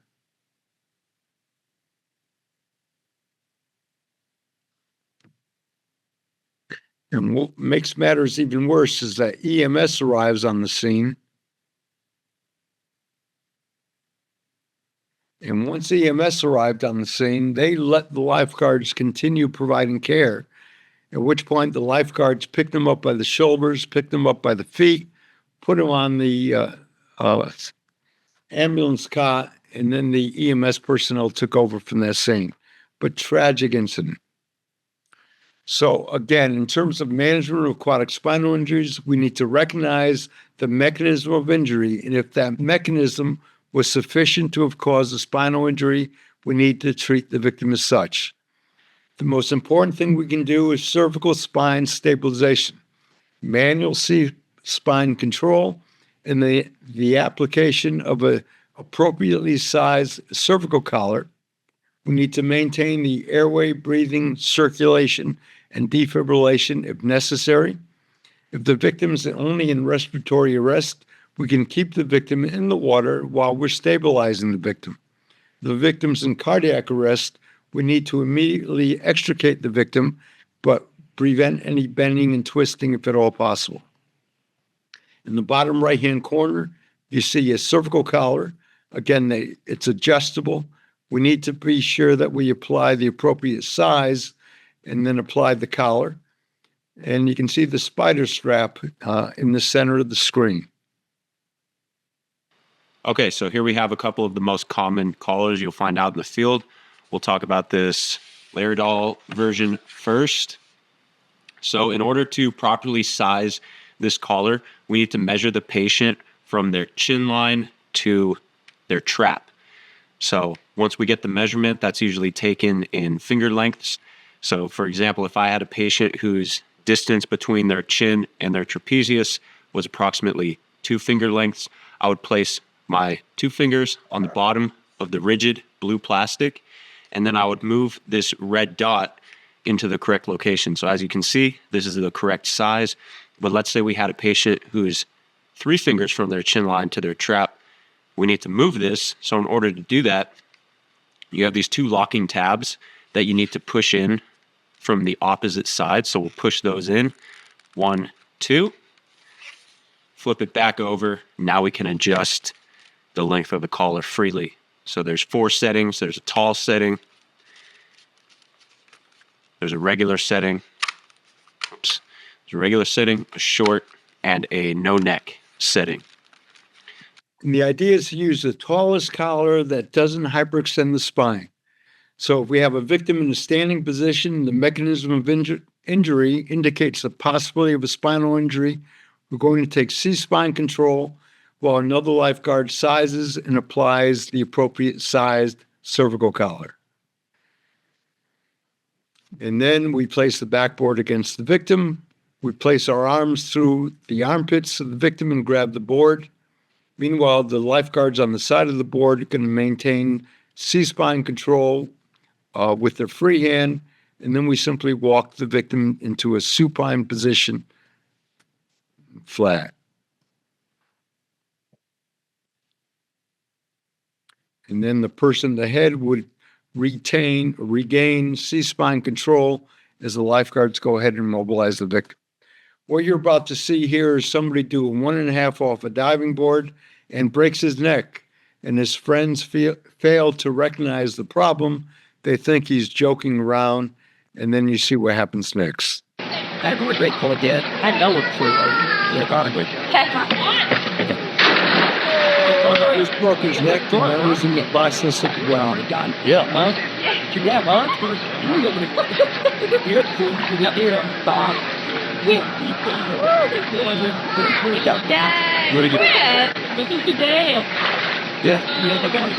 Are you drowning? What thing do I? Yeah. He told you what's going on about. You have to get the fire squad. Working well. What is the battery? Sure, I'll get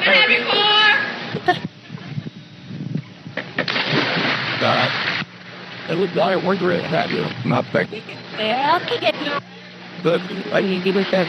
But that is going to go. because I thought the good was it. We for where is the taking they did. I can wire it. I didn't. What they did? I didn't know. We know that like they did that like so. It was what? You know, we can get it. Can I have your car? Whoa. You quit that. Looks like you. Thank you. You have to do that. What's one? You're scaring everybody. Yeah, your hand. Oh, did you grab all? I don't know. I don't know. Another one. Yeah. They killed up with No! Dave. Simon! You want daddy help? All right.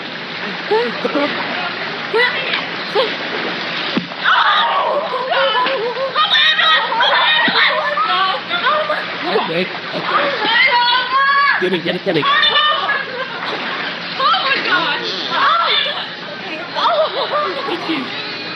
So the victim breaks his neck. He's in the process of drowning. His friends then try playing water polo, using him as the water polo ball. They extricate him and crack his head open. Now they're doing rescue breathing. They call 911. And when the heroes arrive, they don't assess the mechanism of injury.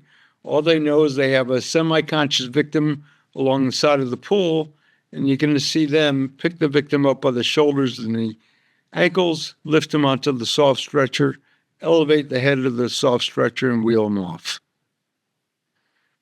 don't do it. How do we get up? I think I could. Up on question.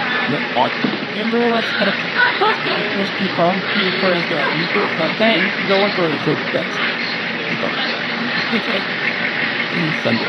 After get a lot. I look at it like I told you exactly. I told you to go play watch what lunch or something. I wonder now maybe the people talk about it. I think it's like right here, no one can't do it. Because I'm not really concrete for that even like it comes down no, it's good. We're going to do things. Okay, that's good. I got to find out the time I take the breath going. Okay, take the breath. Yeah, I'm just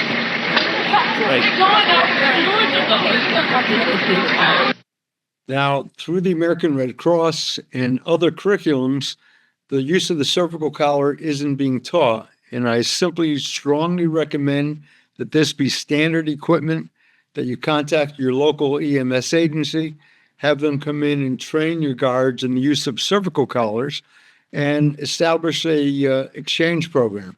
Whereas if you have a suspected spinal injury that you've put a cervical collar on, EMS arrives, they take the victim with the backboard and cervical collar to the hospital, and they leave you a replacement backboard and cervical collar until the exchange can be made. And again, the cervical collar is the most important thing that we can be doing for maintaining C-spine control for a suspected spinal injury patient. Let's talk about PFDs, personal flotation devices. Yes, yesterday, if you're not aware, was wear your life jacket to work day.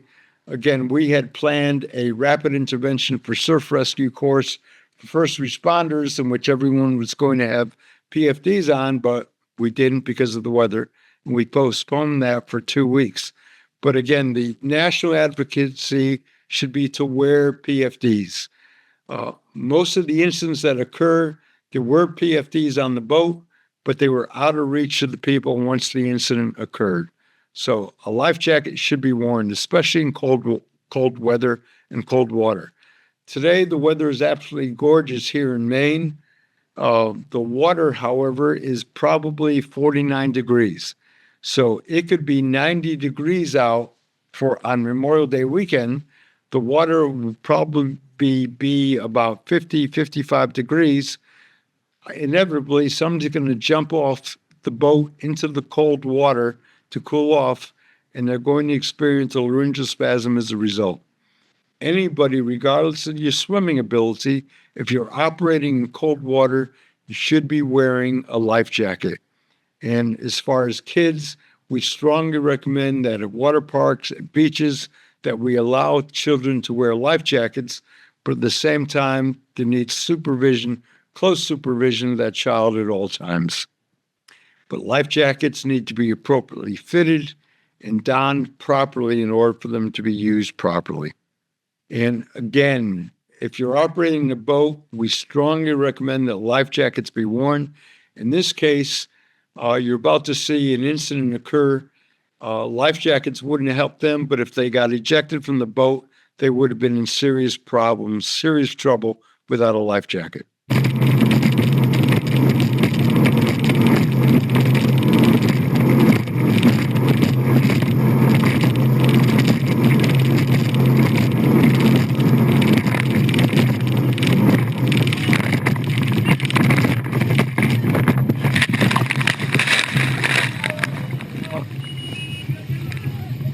Had that boat capsized, had anyone been ejected, we would have been in serious trouble. Okay, escape and rescue from submerged vehicles. You're running late, and your path is blocked by water crossing the road. It doesn't look that deep, so you decide to drive through it.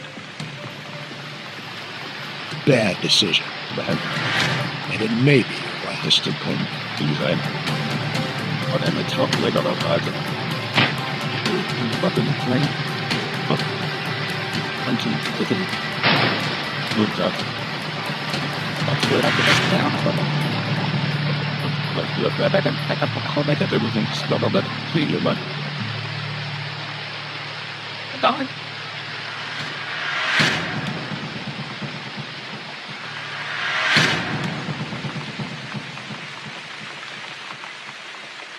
And the reason why we're including this information is that our lifeguards drive to work or get driven to work every day. We need to be sure that people understand the dangers of crossing high water. And these incidents occur all the time. Anytime there's a flooding situation, most of the drownings that take place are because of people trying to cross high water. We advocate that when you have high water, you turn around, don't drown, and that people need to adhere to the signs. Turn around, don't drown. But if your vehicle goes in the water, what we advocate is don't waste time, don't call 911, just get out of the vehicle as soon as possible. We advocate the seatbelts come off or cut, windows open or break. Children need to be removed and get out of the vehicle as soon as you can. The vehicle will only float at the surface for up to several minutes, but the water is going to start coming in the floorboards and through the windows quickly. So again, seatbelts off, windows open. Once you get a window open, you've got multiple people in the vehicle. Everyone should form a human chain and go out the same way. The way in which you open the windows would be obviously the electric switch. But if the battery shorts out, be aware of the fact that late model vehicles are typically made with laminated glass and not tempered glass, and they will not break the way a tempered glass window will. So you've got to be sure that you open that window before the battery shorts out. So again, seatbelts off or cut, windows open or break, children removed, and get out of the vehicle as quickly as you can. So let's summarize what we've done. First and foremost, your lifeguards perform a vital service to the communities. We need to be sure that they are appropriately qualified, trained, and equipped to perform appropriate rescue care. We need to be sure, again, that they're trained constantly, and we need to be sure that they're training not until they just get it right, but until they can't get it wrong. Their rescue performance needs to become second nature for everybody. And as an aquatic facility manager or operator, we need to prepare for the worst and hope for the best. So we've talked about these standard of care principles: prevention, recognition, and management. We talked about frequency versus probability, and that the more people come and use your beaches, your pools, your lakes, and so forth, increases the probability of a significant incident. We talked about the fact that when you have a hazard, the hazard needs to be mitigated by warning people or removing it. If we have an activity that places persons at risk, we either need to safeguard that risk or prohibit the risk. We talked about facility use guidelines and that we need to establish these rules and regulations and enforce them. We talked about a threat assessment and that we need to identify the hazards and mitigate them. We need to be sure that we determine the level of operational capability required of our lifeguards based on that threat assessment. We need to be sure that we develop operational protocols based on that threat assessment.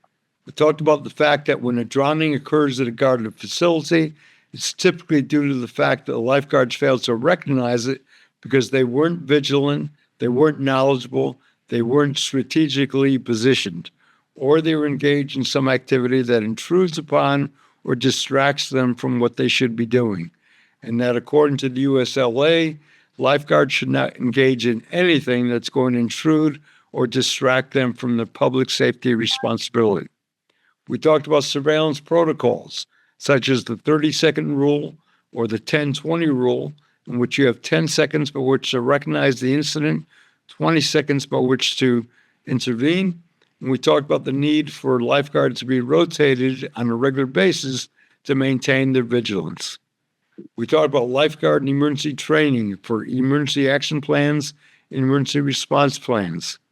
We talked about hyperventilation, prolonged breath holding, and that this should be prohibited. We talked about emergency procedures during thunder and lightning storms. When thunder roars, go indoors. We discussed high-performance CPR and the use of airway breathing circulation defibrillation, and that we recommend that for defibrillation, I'm clear, you're clear, everyone's clear, and then we shock the victim. And lastly, we talked about mechanisms of injury and the management of spinal cord injuries.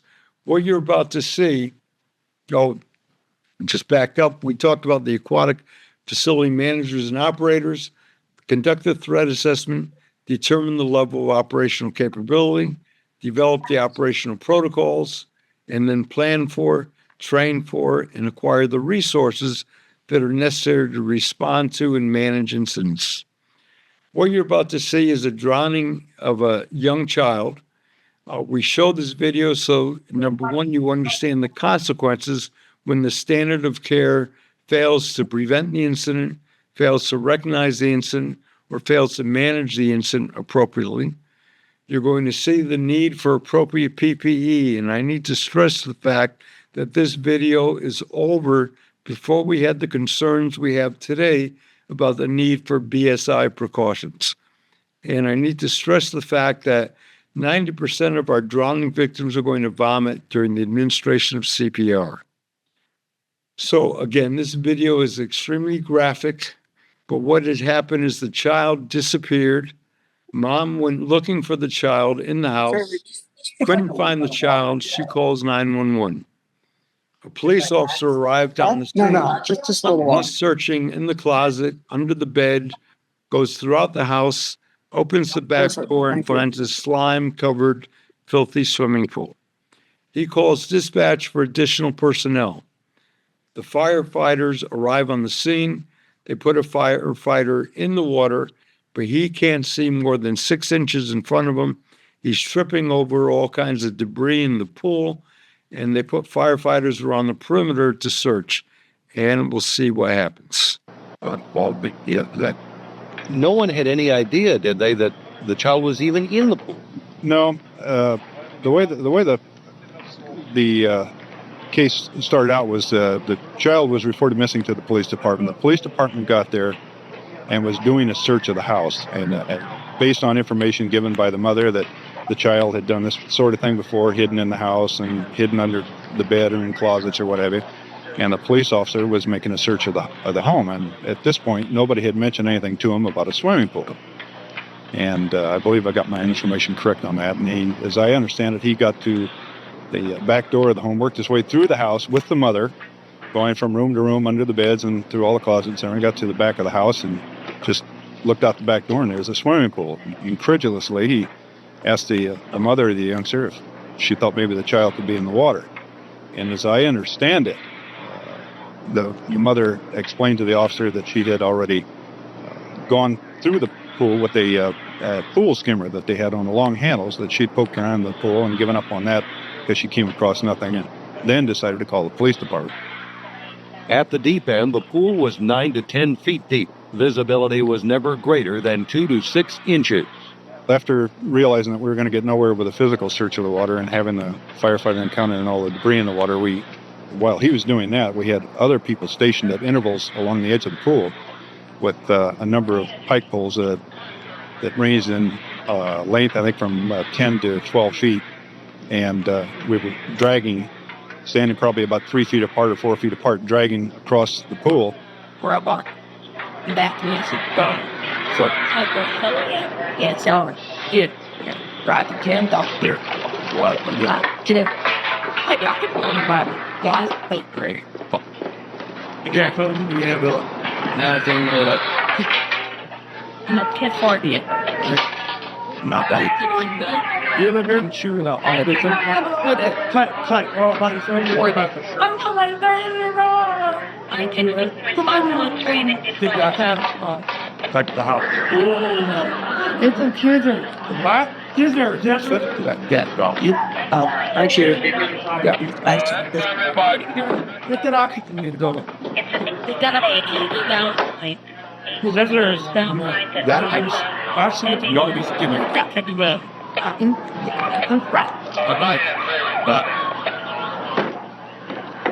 No, you didn't like that. It's just stupid to actually kind of is not better than not go what. Did I try? Did I did that. I think. Let me know if you're tired. Come on. Wait a second. Come on. How am I?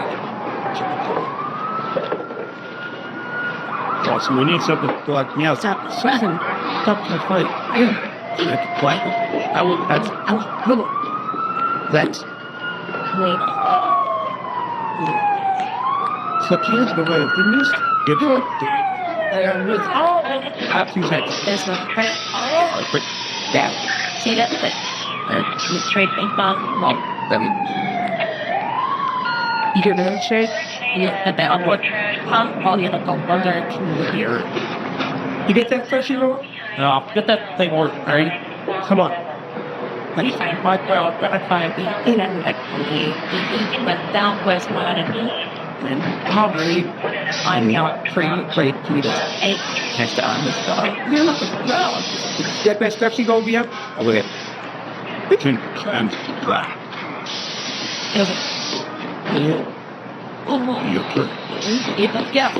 Let's go, Bob. Let's go. Ready?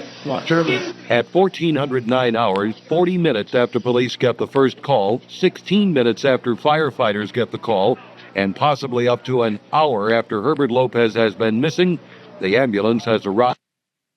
And this child survived that incident, but very severely neurologically impaired as a result. And again, we just show that just to stress the fact that victims are going to vomit during the administration of CPR. You need to be aware of that. But this is the consequence when we breach the standard of care and we fail to prevent the incident, we fail to recognize the incident at its onset as well as the potential, we fail to manage the incident appropriately as well as the potential. Be aware that our life-saving training programs, we have an international ice rescue and an international water rescue instructor academy that we teach every year.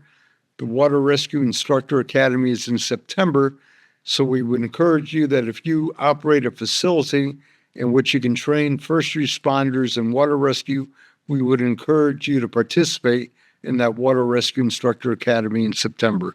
It's a 4-day training program consisting of training in venues including a lake, a swimming pool, a river, and the ocean within the 4 days of training. My contact information is here. I would encourage you to write to us if you would like a copy of the slide program and send you a PDF version of it. At the same time, the video, I think the slide program for this presentation is recorded, and that will be available.